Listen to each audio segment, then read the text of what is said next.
పచ్చి రొయ్యలతో ముల్లంగి కాంబినేషన్ ఎప్పుడైనా తిన్నారా మీరు? లేదంటే ఒకసారి ట్రై చేయండి. నేను ఈ రెసిపీ చెన్నైలో నా రూమ్మేట్ దగ్గర నేర్చుకున్నాను. ఫస్ట్ అయితే మనం రొయ్యలనంతా బాగా క్లీన్ చేసుకొని కొంచెం పసుపేసి ఆవగించి పెట్టేసుకోవాలి. అంటే దాంట్లో నీళ్ళన్నీ ఇంకిపోయేంత వరకు పూర్తి సిమ్‌లో పెట్టేసుకోవాలి.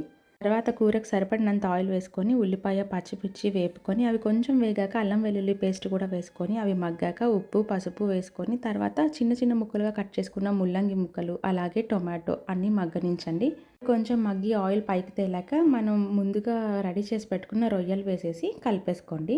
తర్వాత గరం మసాలా, ధనియాల పొడి, టేస్ట్‌కి తగినంత ఉప్పు, కారం అన్నీ చెక్ చేసేసుకొని ఒకసారి కలిపేసుకొనేసి ఒక చిన్న గ్లాస్ హాట్ వాటర్ కనుక కాచి పోసి మూత పెట్టేసాము అంటే సాఫ్ట్‌గా ప్రాన్ అనేది ఉడికిపోతుంది. ఒకసారి కలిపేసుకొని మూత పెట్టేస్తే కూర రెడీ అయిపోతుంది. లాస్ట్‌లో చివరగా కొంచెం కొత్తిమీర చల్లుకొని దించేసుకోండి. ప్రాన్స్ ఎక్కువగా తింటే వాతం చేస్తుందంట. ఇలా వెజిటబుల్‌తో కలిపి కనుక వండుకుంటే ప్రాన్ తక్కువ తినొచ్చు కూర